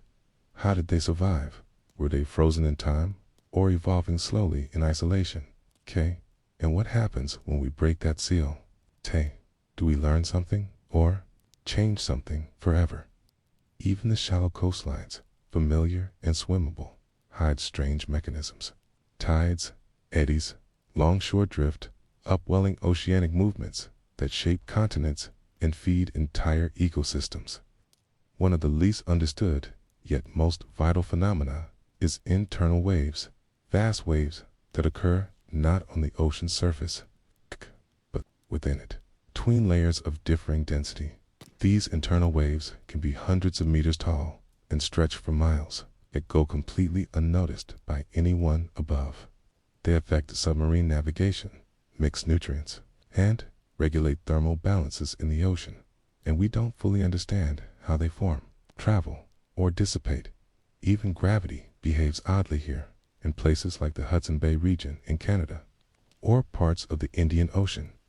The sea level appears lower than it should be. It's not due to evaporation or wind, but due to gravity anomalies, subtle irregularities in Earth's mass distribution caused by geological history. The ocean leans slightly away from these spots. It's not that the sea changes, it's that the planet itself is uneven, and the ocean is the mirror that reveals its secrets. We study the ocean to understand the Earth, but also we study the ocean because it remembers. It remembers the shape of continents, long submerged, the path of ancient ice sheets, the rhythms of extinct tides, chemistry of atmospheres we never breathed. Tiny bubbles trapped in ancient seabed cores tell us about carbon levels, temperatures, and volcanic ash from thousands of years ago. Ocean sediments are like scrolls, slow written, pressure sealed, and we are just now learning how to read them. Some sediment layers are marked by black bands, anoxic events, when parts of the ocean lost all oxygen and mass extinctions followed. Others are pale and dusty, evidence of great droughts or desertification. Still others are disturbed, perhaps by meteors, earthquakes, or underwater landslides that reshaped entire coasts. The ocean is a historian, but its script is not easy to decipher. And even when we learn to read its records, it often gives no clear answers, only more questions. Why did certain currents shift 12,000 years ago and plunge Europe into a cold snap? What exactly caused the oxygen minimum zones to expand? How did entire coral reef systems collapse, regenerate, and collapse again long before human activity? Each discovery reframes the puzzle, and perhaps the most mysterious force of all is sound. Sound travels faster and farther underwater than in air. Whales can hear each other across ocean basins. Submarines can hide within sound channels, zones where sound bends and travels long distances with minimal loss. Through sound that we map the ocean floor, track storms, detect tsunamis, and monitor earthquakes. And sometimes we hear things we don't understand. In 1997, the NOAA recorded a powerful, low-frequency, underwater sound they called the bloop. It was louder than any known animal, but had a profile similar to biological origins. Speculations ranged from colossal sea creatures to shifting ice shelves. In later years, it was attributed to an icequake, but not conclusively. Other unexplained sounds, like Julia, upsweep and slow down, continue to puzzle oceanographers. They are real, they are recorded, but they remain unexplained. It's not that we think there are monsters in the deep, but we don't know all that lives there, and we don't yet know all the sounds the earth itself can make. Some of the oldest philosophical questions: where did life begin? How does the earth regulate itself? Are we alone in the universe? All have clues resting silently beneath the sea, and we are only at the beginning of asking properly. When people speak of the final frontier, they often mean space, but perhaps that's a distraction. The ocean is our final frontier. It is close enough to touch, yet far enough to evade our understanding. It has shaped our weather, our continents, our myths, and our migrations. It has fed us, swallowed us, and guided our ships. And still, we treat it like a backdrop, a thing to measure, use, and map. But the ocean is not passive. It is not merely wet terrain. It is a dynamic, ancient, living system, vast in its silence, deliberate in its motions, patient in its withholding. We enter it as visitors. We leave with questions, and somewhere, beneath miles of pressure and cold and ink-black stillness, the answers remain. They are not hiding. They are simply waiting for the right question, for the right ears, for the right kind of silence, so that maybe one day we will not just explore the ocean. We will understand it. Asterisk, good night. Dot, dot, dot, dot.